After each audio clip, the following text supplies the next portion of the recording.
Hi, I'm Cohasset Town Manager Chris Sr. Welcome to another episode of Cohasset Common. I'm here in front of the Cohasset Fire Station where we have our lead interview this week with Cohasset Fire Chief Bob Silvia, who does a Mask 101 explaining how, when, and where to wear a mask. Also in today's episode, we'll have a special look at Cohasset merchants with correspondent Jack Cunningham. We'll also take a look at some of the senior class awards videos. All that and more on this week's episode of Cohasset Common. Today we're on the lawn of the Cohasset Fire Department with Cohasset Fire Chief Bob Silvia, and we're going to do a little bit of Mask 101. Chief, welcome to Cohasset Common. Thank you, Chris. Thank you very much. And thank you for this opportunity to go through this with everybody. As of 2 days ago, so here we are on Friday, as of Wednesday, the governor's order regarding the use of face coverings went into effect. And I think we want to just touch on that and make sure that everybody's aware of exactly what does that mean. So I think that would be the first point. And then we can talk about masks and mask usage on the different types and why it's so important that we use the cloth face coverings and such and leave the N95 respirators for the medical community. So here we are. We're on the front lawn of the Cohasset Fire Department. Now we are socially distanced.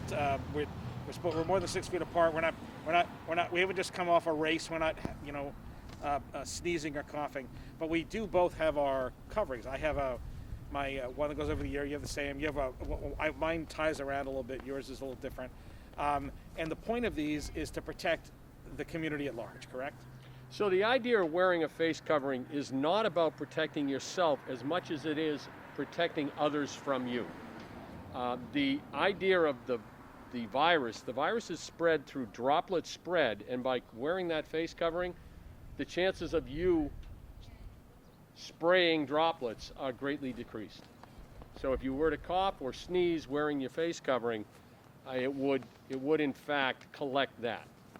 So you are actually wearing that face covering to protect me, and I'm wearing mine to protect you. So by doing this, we're our own little infection control. This is our own little way to control infections and spread. It's one of the things that we can do to help decrease the spread of the virus, yes. Okay. Now, we are theoretically socially distant, so are we safe to take these off for at least a little bit? As long, for a couple minutes for the extent of the interview, because it makes it a little bit difficult. So we will take our masks off, but I want to really remind people that the biggest thing you can do to prevent the spread of the virus is to stay physically distant from others. That's the number one thing. So staying physically distant is number one way to do that. And I say physical, meaning the term they use is socially distant. I don't really think there's anything social about it. It's physically, how far am I away from you? And if I'm greater than 6 feet, the odds on me spraying the virus on you are greatly decreased. So we will take and I want to mention, this is a cloth mask. This is one of the things that, difference in masks. So again, these can be made of almost anything, right? I mean, it's t-shirts, it can be any kind of cloth. In fact, sometimes if they're double layered, they can be quite effective. So, again, you can buy them, you can make them at home. I saw a great video the other day of the Surgeon General making one out of a t-shirt and some rubber bands. I haven't quite tried that at home yet.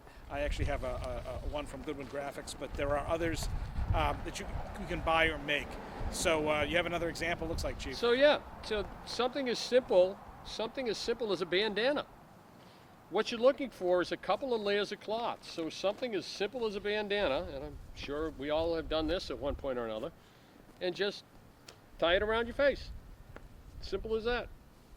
So this serves the same purpose as that other cloth mask that I had on, that it covers my nose and it covers my mouth and it fits fairly snug, so it doesn't allow everything to go. If I were to sneeze or cough, it would be contained. Remember, if you're going to sneeze or cough, into your elbow, even if you have a mask on.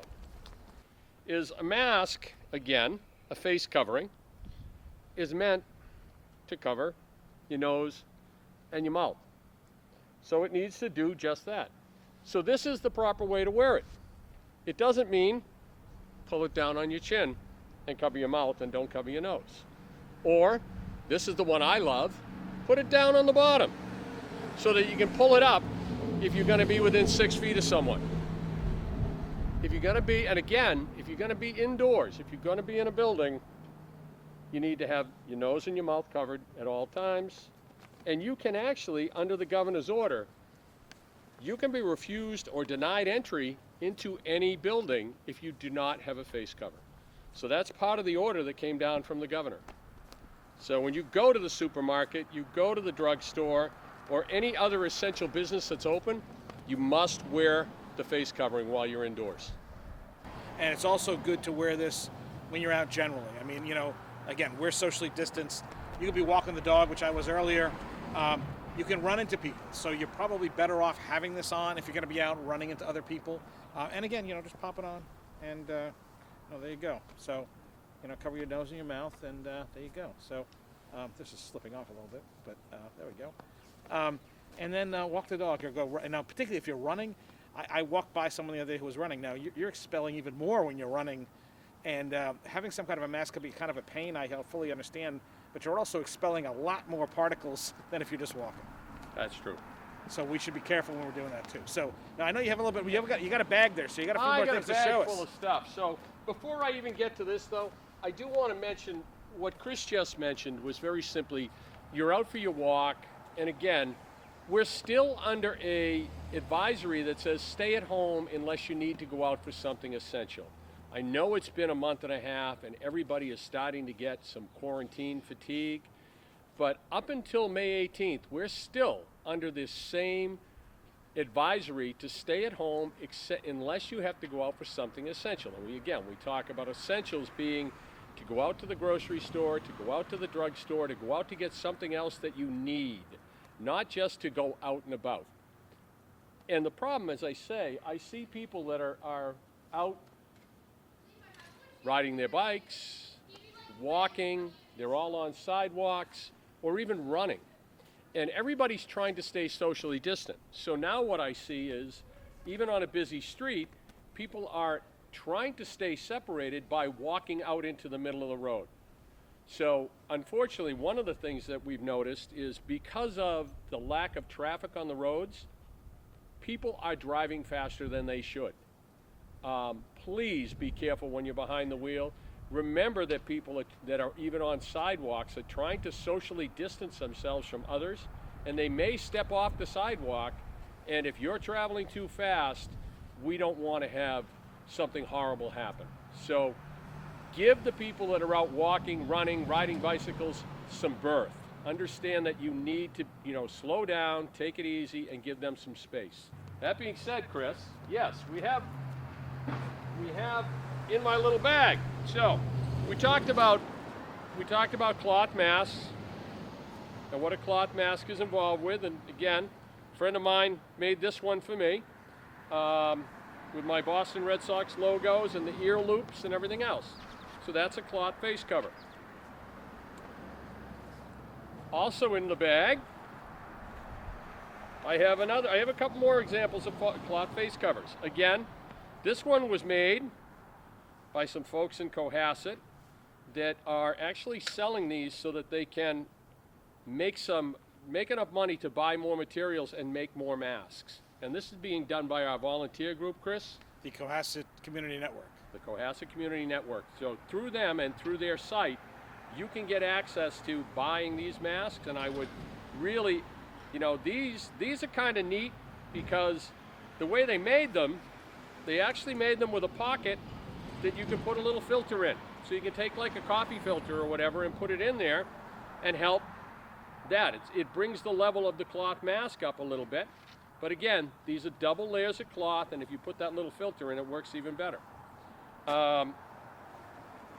This is another example of a cloth mask that were provided to the Cohasset Fire Department by some folks that were making these, and my guys are using these.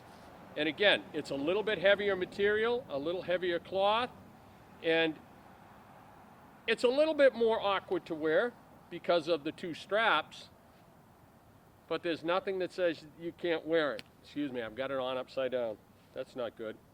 But the two straps help to keep it a little bit tighter on your face. And this one works pretty well also. It works from a standpoint of, again, the cloth mask, cloth face covering, and those are the type of things that we should be wearing when we're in businesses and we're out in public. Now we're going to talk about the other types of masks. So the first one is a so-called procedure mask. So this is obviously every time we go to the dentist, we go to the doctor, whatever, these are the medical masks that they're wearing. These, again, are not the respirators that we're going to talk about. These go over the ear loops, over the ears, cover the nose, cover the mouth. These are starting to become a little bit more available to the public. The supply chains are starting to open up. These are more available. If you're more comfortable wearing this than a cloth mask, and remember, if you're going to wear a cloth mask, it needs to be cleaned on a regular basis. Okay? You should be cleaning it. And you probably have noticed, but every time I take one of these on or off, I do it via the ear loops. I keep my hands off the mask because I don't know where my hands have been. I may have touched something that in fact had the virus on it, and if I touch the mask, obviously now it's on the mask, so I need to be careful of what I do with these things being the big piece, and we'll talk about that briefly in a second. But that's the procedure mask. And as I said, the supply chain on these are starting to loosen up. So if you feel that you want to have a medical mask, then this is the one you should buy. Okay? These are becoming more available, and that's okay. What you want to stay away from buying, and this is what we're all requesting, these are N95 respirators. Okay? And the reason they're an N95 respirator, it filters out 95% of the particles that we have to worry about. So you know the difference between these and the rest of the mask by these straps. The way these are built is that they fit very tight to your face. And for medical personnel, my EMS folks, everybody else, these are actually fit tested to them. They come in different sizes, and the idea is they fit closely to your face so that as you inhale, everything has to come through the mask. So that's an N95 respirator. These are the ones that the supply chain still hasn't opened up anywhere close to where it needs to be, and that's why we have procedures in place to reuse these. These are meant to be disposable. We don't dispose of them. We use UV light in a cabinet that we were provided by the schools, and we disinfect our own masks, and we use them multiple times because the supply of these is where the problem lies. Normally in a hospital setting, one-time use. You probably have seen on the news, there's actually a company that is for the hospitals taking these and going out and disinfecting them, because these are like, to the medical community, these are like gold. So if you have the opportunity, if you have these, donate them to EMS. These are not required for everybody else. It's as simple as that. And I'll just put it on very quickly so you can see what I'm talking about. So again, 2 straps. The reason for the 2 straps is very simple, because it needs to fit appropriately. It fits on the face. It fits securely around your nose, and the second strap holds it in place. So if it's working the way it's supposed to, and it's fit the way it's supposed to, you actually, every time you inhale, all the air comes through the mask to protect or prevent anything from coming in. Now in a hospital setting, why are they wearing these? Because they're worried about the virus, which is usually droplet production that causes this.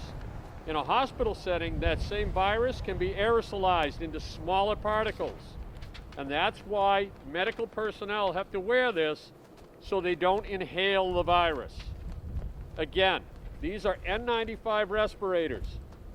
Please, please, please save these for the medical personnel, okay? You don't need these for the general public. And I think the other challenge with those, Chief, is that oftentimes people don't wear them right anyway. That's correct. Because they need to be because they need to be fit tested. And again, I couldn't wear one because of my beard; it wouldn't seal. So if you have any kind of facial hair, and certain mustaches will work, but most other things won't. I couldn't wear one safely. If you have any kind of facial hair that sticks out around your mouth, you can't wear them safely. The other thing is that if they're not properly sized, they're pointless. They actually do less than a cloth mask. So that's one of the other challenges with those, aren't they, Chief? That is, right? It absolutely is, Chris. I mean, I've seen people wearing N95 masks at the grocery store and everything else, and half the time they'll wear it with only one strap on. Does it do the job? Yeah. But guess what? It's still uncomfortable. If these are worn the way they're supposed to be, they're very uncomfortable. And you can imagine nurses and doctors that are wearing these things for 8 to 12 hours at a whack and having the problem that they're worried about they can't get a clean one or they can't get a new one. So they end up wearing it for 8 hours in a row. Because the normal procedure would be you'd go in to visit a patient, you'd throw it away, and you'd get a new one when you had to go back in. Now they're being asked to wear these for hours upon hours. So that's why it's so important that we stay away from purchasing these. The general public does not need an N95 mask. Remember what we said about why are we wearing a mask? We're wearing the mask so that you don't infect others. And the one piece of that I really want to get to everybody is the more they know about this. Remember, it's a novel coronavirus. It's a brand new virus. And what we're learning about it is there is a vast majority of the people in the public that are either have no symptoms at all that are able to spread the virus or are so mildly symptomatic that it doesn't look any different than, say, hay fever. Okay, and it's pollen season now, so a lot of people are walking around with a little bit of the symptoms of a cold. So there's evidence that maybe as many as 50% of the public, or 50% of the people, I should say, that are infectious don't have symptoms. So you don't know. You could be that person. You could be walking around happy as can be, no symptoms at all, and giving the virus to others. So therefore, that's why you're wearing that cloth mask, to protect others from you. All the rest of us, when we're out and about, a cloth mask will serve the purpose. That's all we need. And they're becoming more and more available. I'm seeing designers that are selling cloth masks now. It's like become a fashion statement. Pretty soon we're going to see them with all bedazzled, is the way I look at it. But it's going to be a fashion statement. And remember, until this virus we finally have a vaccine or whatever, how can we stop the spread of the virus? We can stop the spread of the virus by doing 3 things. 1, social distancing. 2, wear a mask as needed. And 3, I already mentioned it, take care of your hands. Because the simple fact, why are we being asked to wash our hands? Because other than droplet production, the other way the virus is going to be spread is by anyone touching something, especially solid surfaces, doorknobs, countertops, any place that the virus may have been spread to, and again, may be spread by people that don't even know that they have it, and then you touch your mouth, your nose, or your eyes. So taking care of your hands, that's part of it. The social distancing is part of it. Wearing the mask is part of it. And the last part is, if you don't feel well, stay home. Okay, well, Chief, I have my mask back on, so really appreciate what you've just done as I touch it here. Thank you, Chief, for leading us through a Mask 101. So I think we all now know why we need to wear our masks, how we should be wearing these cloth face coverings, someplace you can get them, including the new Cohasset Community Network, which is on Facebook. And again, please leave the N95s for the professionals. They need to be tight-fitted, and it's something that's not going to really help. It will help them, but it's really something that's excessive. So, again, Chief Silvia, thank you very much. I see you're putting your mask back on. I'm putting my mask back on. Well, thank you, Chris. Thank you, Chief. Again, Chief Robert Silvia, Cohasset Fire Department here in Cohasset. Remember, wash your hands, wear your masks. Thank you. Now let's hear from Nicole Balashi, the director of Safe Harbor Cohasset, with some PSAs on Addiction and Recovery Week. Hi Cohasset, Nicole Balashi from Safe Harbor Cohasset Coalition here yet again to tell you a little bit about National Prevention Week and the fun activity that goes along with it. So National Prevention Week is an annual health observance dedicated to increasing public health awareness of and action around mental health and substance use disorders. And this is held each year during the month of May. This year it fell on May 10th through the 15th, and SAMHSA chose this timing because adolescents and full-time college students most often use substances for the first time during the months of June or July. And this is according to SAMHSA's National Survey on Drug Use and Health. Every weekday, Prevention Week has a theme, and this year's is as follows. We have Monday, May 11th, preventing prescription drug and opioid misuse. Tuesday, May 12th, preventing underage drinking and alcohol misuse. Wednesday, May 13th, preventing illicit drug use and youth marijuana use. Thursday, May 14th, preventing youth tobacco use, and this includes e-cigarettes and vaping. And then Friday, May 15th, is preventing suicide. So to recognize National Prevention Week this year, we are presenting the Prevention Challenge. And this is where we're asking each of you, as community members, parents, youth, school leaders, town leaders, to please print this sign, which can be found on our website at safeharborcohasset.org. Fill out where you're from, the substance that you are preventing. I just chose underage alcohol use, but you can choose from any of those themes, and you can choose multiple ones. And then take a picture of yourself holding the sign and emailing it to safeharborcohasset@gmail.com. The goal is to have as many participants as possible, spread the message, and come together as a community, even more so during this unprecedented time. We will share these pictures during the month of May and onward because prevention efforts do not just take place during Prevention Week, they are year-round. So please pass this along to your Cohasset friends, families, colleagues, all your networks, because here, the more is merrier. Thank you, and stay healthy, Cohasset.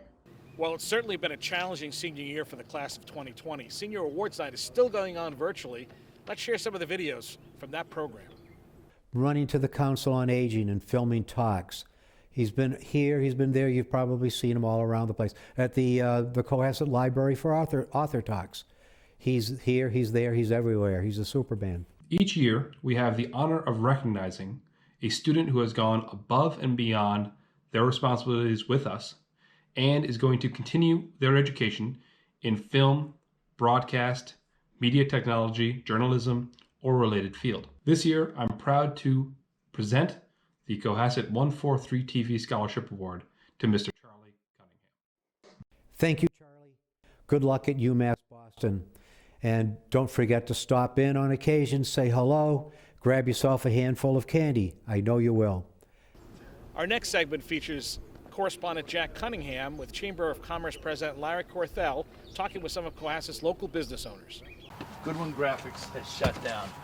We're basically a t-shirt company, and that's our primary business. But a few of us are susceptible to Corona-19, so we decided we're just shutting the shop down. However, we pivoted, and what we do now is we're making face masks and we're selling them online. And at this time, everything's changing. We're into a new normal, and so we're spending. So the shop is shut down, but I myself, as the owner of the company, is working every day. I'm taking orders for when we do go back into complete production, but I'm also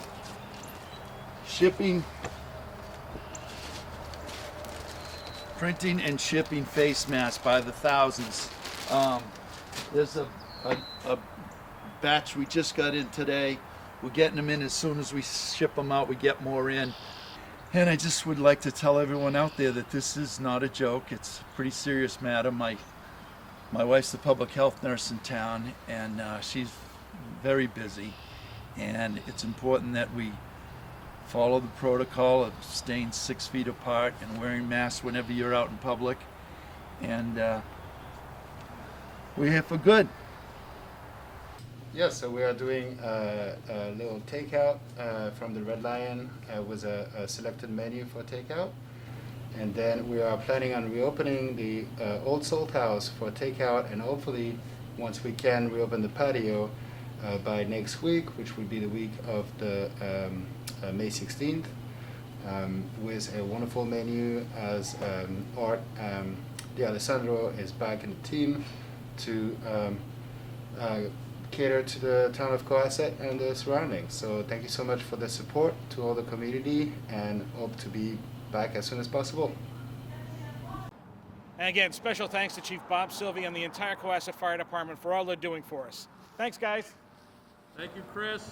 And to the folks of Cohasset, we'd like to say thank you for wearing your mask. Thank you, Chris. Thanks, Chief. Thanks, everybody. Have a good week.